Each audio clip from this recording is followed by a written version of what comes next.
I mean, they were making shots and we couldn't make any. First half, 36.5% from the field, and it's tough. That barrage of threes, man, it's hard to overcome. But my hat's off to them.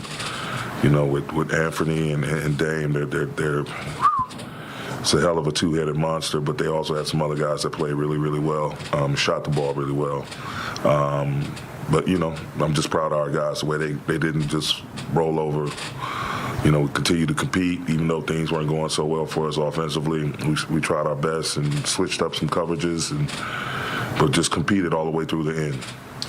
Darvin, you talked about the energy and the effort and the urgency in the Golden State game. Did you feel like tonight, with all the new pieces and new rotations, was that a little bit harder to call upon? And did you see some of that lack of continuity? I mean, it's human nature, especially, the nature of the game where you got someone that's on fire, a team that's on fire, led by Dame. I think he was 8 for 12 in the first half. And then other guys, we're trying to shift and be active off the ball. And you got those guys knocking down threes too, and then on the other end, you can't make a shot. You can't throw it in the ocean. So it's human nature to kind of drop your shoulders a little bit. But we tried to fight through that urge, just a disappointment. But again, credit to them. They moved the ball well and had a bunch of guys shoot the ball really, really well. So great job by them.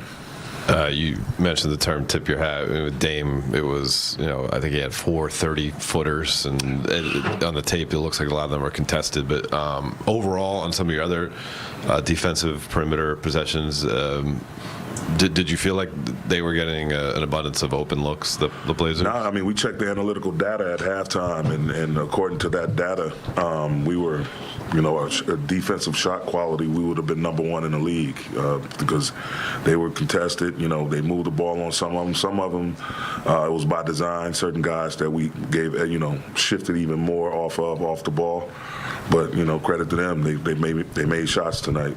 17 threes and a half. It's incredible. When Dame gets going like that, is there anything you can try to do to take him out of his rhythm? Or is it just hope that he miss, I guess? I mean, he's such an elite level scorer, basketball player, smart, finding different ways to get the ball even when we're trying to deny him. Off the ball, his movements, the way he navigates and uses screens. He's just a phenomenal ball player, and then Anthony as well. So you just try to do your best to make it as difficult as possible for him. Outside of stealing his sneakers, I don't know what else you can do. You play good D, and he still knocks down shots, and you can't get discouraged. And I thought we did at times, which is, again, it's human nature when you forcing guys into difficult shots and they're making them, and then on the other end, you're getting good looks and easy looks, and you're not making them. So you just have to weather that storm, and we'll be better on Wednesday. AD had 19 points tonight and 20 rebounds, but do you sense that he's still kind of finding the offensive rhythm that obviously he was in a great one when he got hurt, but is he still sort of in the process of getting back to the player that he was at that time? Yeah, I think he definitely set the bar really, really high for himself with that stretch that he had. But at the end of the day, we had like Portland tonight. They're playing zone, even full court press at times.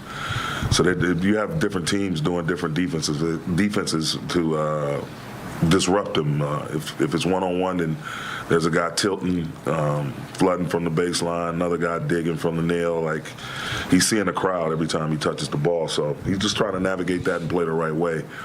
But, I think, he would tell you probably he's still getting into his rhythm. And I would also